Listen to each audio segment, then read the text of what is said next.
विद्यार्थ्यांना शालेय साहित्य वाटप, वृक्षारोपण आणि समाजोपयोगी उपक्रमातून पप्पूदादा टोपे यांचा वाढदिवस साजरा.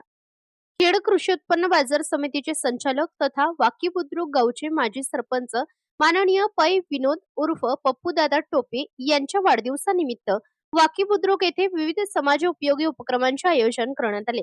याच अंतर्गत जिल्हा परिषद शाळा वाकी बुद्रुक गावठाण येथे विद्यार्थ्यांना शालेय उपयोगी साहित्य व पुस्तके वाटप करण्यात आली.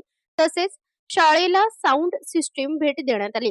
यानंतर वाकी बुद्रुक येथील बैलगाडा घाट परिसरात वृक्षारोपण करून पर्यावरण संवर्धनाचा संदेश देण्यात आला. सामाजिक बांधिलकी जपत वाढदिवस साजरा करण्याच्या या उपक्रमाचे सर्व स्तरातून कौतुक करण्यात आले. या उपक्रमामुळे विद्यार्थी, ग्रामस्थ व उपस्थित नागरिकांमध्ये उत्साहाचे वातावरण निर्माण झाले.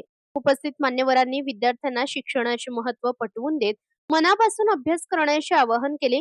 तसेच वृक्षारोपण करून पर्यावरणाचे संरक्षण करण्यासाठी प्रत्येकाने किमान एक झाड लावून त्याचे संगोपन करण्याचा संकल्प करावा, असे आवाहनही करण्यात आले आहे.